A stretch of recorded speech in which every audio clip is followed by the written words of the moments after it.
Good morning. This is the Paradise Unicorn Priestess bringing you day 204 of A Course in Miracles, the In Translation, where we use female words. This would be July 23rd if you're starting at the new year.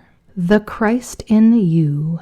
The Christ in you is very still. She looks on what she loves and knows it as herself. And thus does she rejoice at what she sees, because she knows that it is one with her and with her mother. Specialness too takes joy in what it sees, although it is not true. Yet what you seek for is a source of joy as you conceive it. What you wish is true for you. Nor is it possible that you can wish for something and lack faith that it is so. Wishing makes real, as surely as does will create. The power of a wish upholds illusions as strongly as does love extend itself, except that one deludes, the other heals. There is no dream of specialness, however hidden or disguised the form, however lovely it may seem to be, however much it delicately offers the hope of peace and the escape from pain in which you suffer not your condemnation. In dreams, effect and cause are interchanged, for here the maker of the dream believes that what she made is happening to her. She does not realize she picked a thread from here, a scrap from there, and wove a picture out of nothing. For the parts do not belong together, and the whole contributes nothing to the parts to give them meaning. Where could your peace arise but from forgiveness? The Christ in you looks only on the truth, and sees no condemnation that could need forgiveness. She is at peace because she sees no sin.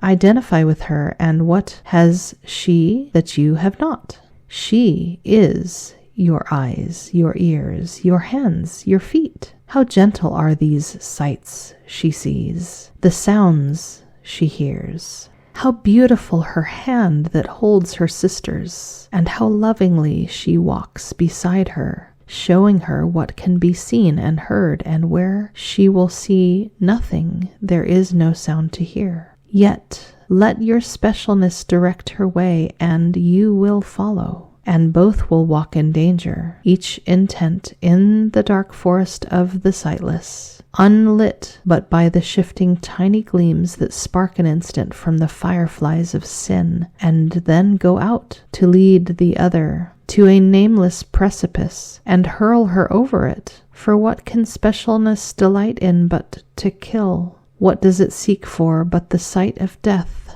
Where does it lead to but to destruction? Yet think not that it looked upon your sister first, nor hated her before it hated you. The sin its eyes behold in her, and love to look upon, it saw in you, and looks on still with joy. Yet is it joy to look upon decay and madness, and believe this crumbling thing with flesh already loosened from the bone, and sightless holes for eyes, is like yourself? Rejoice, you have no eyes with which to see, no ears to listen, and no hands to hold, nor feet to guide. Be glad that only Christ can lend you hers while you have need of them. They are illusions too, as much as yours, and yet, because they serve a different purpose, the strength their purpose holds is given them, and what they see and hear and hold and lead is given light, that you may lead as you were led.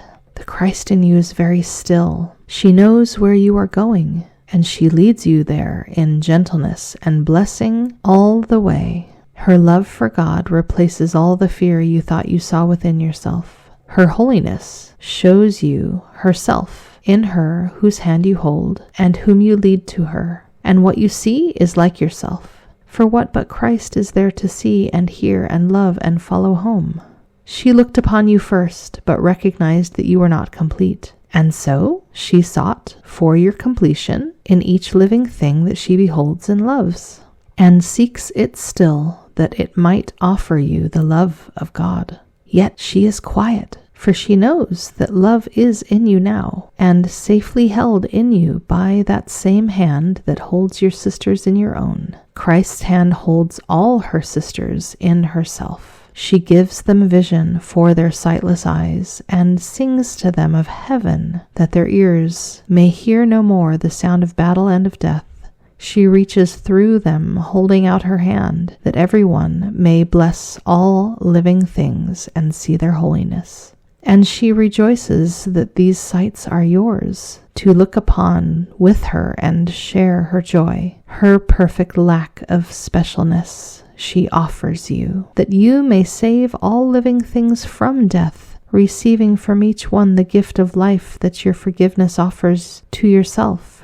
The sight of Christ is all there is to see. The song of Christ is all there is to hear. The hand of Christ is all there is to hold. There is no journey but to walk with her. You who would be content with specialness and seek salvation in a war with love, consider this. The Holy Lady of Heaven has herself come down to you to offer you your own completion. What is hers is yours, because in your completion is her own. She who willed not to be without her child could never will that you be sisterless. And would she give a sister unto you, except she be as perfect as yourself, and just as like to her in holiness as you must be? There must be doubt before there can be conflict. And every doubt must be about yourself. Christ has no doubt, and from her certainty her quiet comes.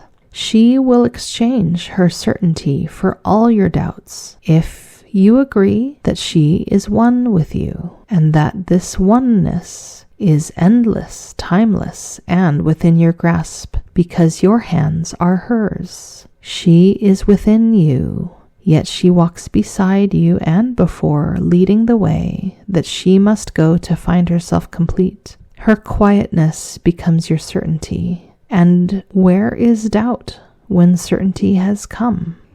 It is my understanding that when A Course in Miracles speaks of Christ, it speaks of the one united child of God that in reality never experienced separation, and represents the truth that each of us is only a tiny shard of. And this is creating an image of her, leading us back to unity, because unity is the truth. Unity is what she knows, and she's bringing us out of the darkness of separation. We just have to give up specialness and agree that we are her. Let her be our eyes and ears and hands and feet. Most of us perhaps have heard of the phrase, the still small voice. I was certainly raised with it in my childhood religion. It was the phrase that described the Holy Spirit. And we were encouraged to pay attention and listen for a voice that would invite, but be very easy to drown out in the world. It would be very easy to ignore it because it would be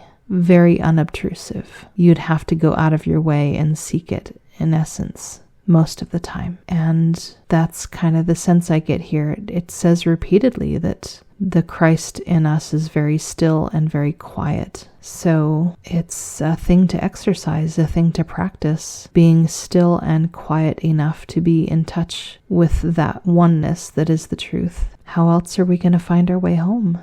We're supposed to let this oneness that is the reality be our guide in all things. This text reading says the Christ in us knows where we are going and is entirely able and willing to lead us there in gentleness all of the way. And this lines up with this faith that I have, that from any present moment there is a straight road from that moment to heaven that is a gentle road, that is not a painful road. Do most of us take it? No. We are very much still wanting things in the illusion, and we get distracted and we get tempted and we lose our way. But that doesn't change the fact that there is, I believe, a gentle and direct and straight path from every present moment to heaven that's just waiting there for us, an open door, and that we are being asked to learn to listen only to that still small voice inside and not the raucous sounds of the illusion. And that if we do,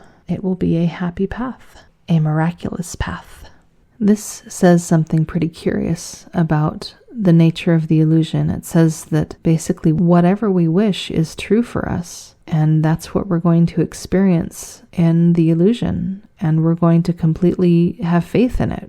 So if things are showing up in the illusion that are unpleasant, then there must be some part of us that wishes ill for us, that wishes punishment for us, that wishes pain for us. As long as our wishes are connected to our specialness, well, that voice is going to be a lot louder and easier to notice than the still and quiet voice of the oneness. So there's going to be an easy tendency to follow that. And it says it causes both us and our sister to walk in danger. And it speaks of it being sightless. It speaks of the only light in that dark forest being like fireflies of sin that light up, spark for an instant, then go out. Enough light for us to lead our sister to a nameless precipice and hurl her over it, because specialness delights to kill and seeks destruction. But it assures us that that destructive tendency is pointed at us in truth. It's part of the illusion that it's pointed at someone else. It's always pointed at us first and foremost.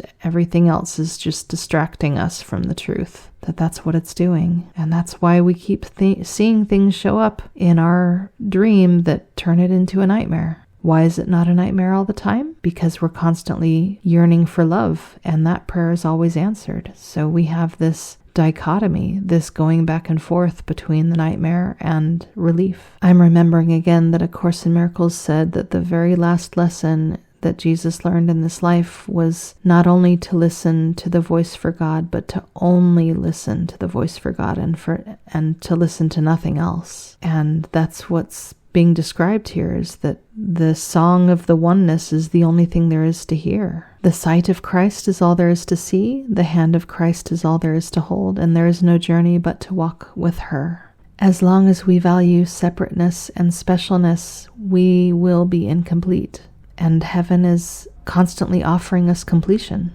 All right, Lesson 204. Review of Lesson 184. I am not a body, I am free, for I am still as God created me. 184. The name of God is my inheritance. God's name reminds me that I am her child, not slave to time, unbound by laws which rule the world of sick illusions. Free in God, forever and forever one with her. I am not a body, I am free, for I am still as God created me. That's our short review for the day. Happy practicing.